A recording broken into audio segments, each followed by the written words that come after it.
જીવનમાં ઘણી વખત એવી શક્તિઓ કાર્યરત હોય છે જેણે આપણે જોઈ કે સમજી શકતા નથી. અજાણી શક્તિઓમાં છુપાયેલી શક્યતાઓ આપણને અનાયાસે સંભાળી લે છે.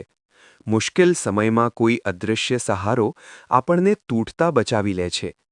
આપણે ભલે એકલા લાગીએ, પરંતુ કોઈક શક્તિ સતત આપણું રક્ષણ કરતી હોય છે. આ વિશ્વાસ મનને શાંતિ આપે છે.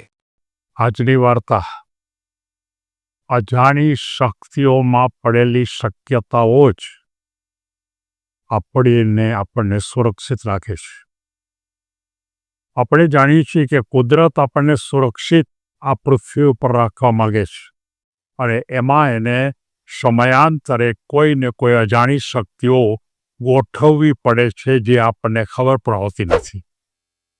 અને આ વાતને સમજવા માટે મારે એક નાના એવા ગામની અંદર કે જે ખેતી જ કરતા બધા ખેડૂતોના અનુસંધાનની વાર્તા લેવાની છે.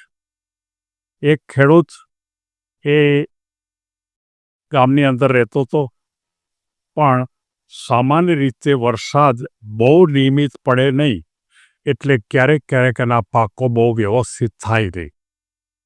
ખેડૂતને ચિંતા પણ થતી હતી કે વારંવાર મને ક્યારે નુકસાન થાય છે, પણ તેમ છતાં પણ એ પોતે પોતાનું કાર્ય સતત રીતે કરતો રહેતો અને કુદરત ઉપર જ એ નિર્ભર રહેતો, અને કુદરત કોઈ ને કોઈ રીતે એને બચાવી લેતા.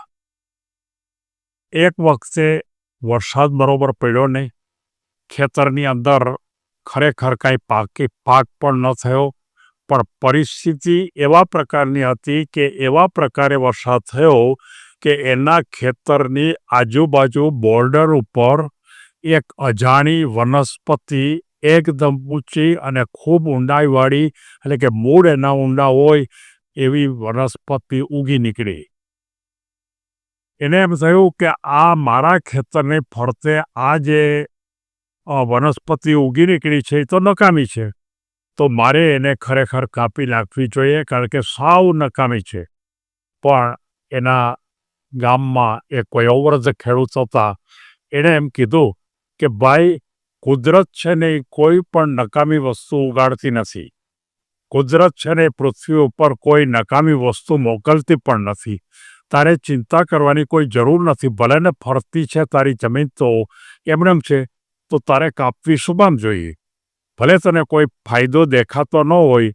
અને એ વડીલનું માર્ગદર્શન એ સ્વીકારી લીધું, અને એ સ્વીકાર્યા પછી એકાદ વર્ષ પછી વરસાદ ખૂબ થયો.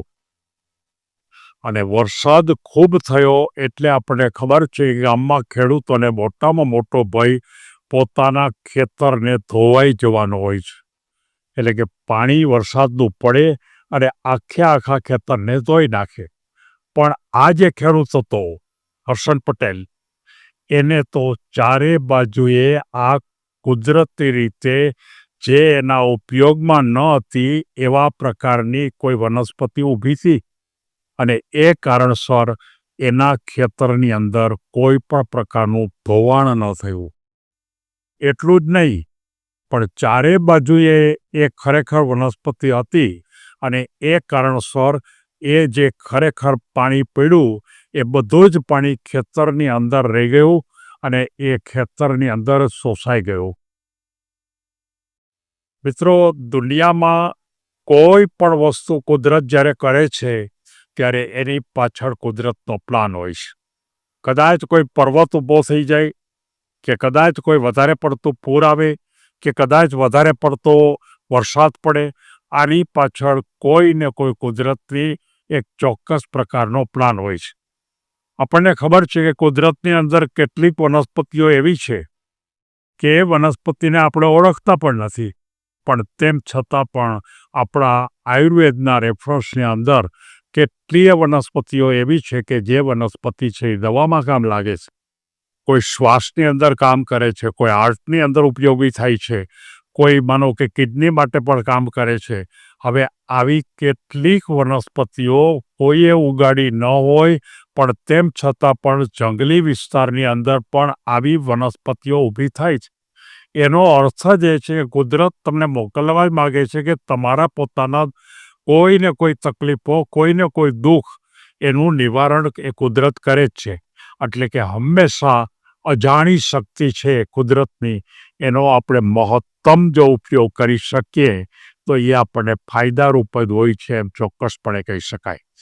પાણીનું કેટલુંક સંરક્ષણ કહી શકીએ, કેટલાક ઔષધીય છોડ કહી શકીએ, કેટલાક પક્ષીઓ અથવા પ્રાણીઓ એ પણ માનવજાતને ઉપયોગી હોય છે. અને કુદરતનું સાચું મૂલ્યને ઓળખવા માટે માણસ પાસે પૂરતી શક્તિ પણ નથી. માણસે બહુ પ્રયત્ન કરે છે, કુદરત આટલું બધું આપે છે તો આપણે કંઈક ઓળખી તો શકીએ, પણ એની મર્યાદા છે. વિજ્ઞાનની અંદર અનેક પ્રકારના વિજ્ઞાનની અંદર શરૂઆત કરી, પણ તેમ છતાં કુદરત જે બાબતમાં આપે છે એના માટેનું વિજ્ઞાન શું છે એ બધી જ બાબતો આપણે જાણી શકતા નથી. આપણા માટે એક જ વાત કહી શકાય, કુદરત એટલે આપણો અદૃશ્ય રક્ષક. માનવ જાતને બતાવતો એક પેગંબર, એનું નામ કુદરત. અને જે અજાણી શક્તિ વારંવાર પૃથ્વી ઉપર જાણે અજાણે આપણને મોકલતી જ રહે છે, એ આજની આ વાર્તાનો મહત્વનો સૂર છે. આપણે કુદરતની આ જે મોટી મહત્તમ ઊંચાઈ છે એ ઊંચાઈને આપણે ખરેખર સ્વીકારીએ અને ખરેખર કુદરતને આપણે ક્યારેય ન ભૂલીએ.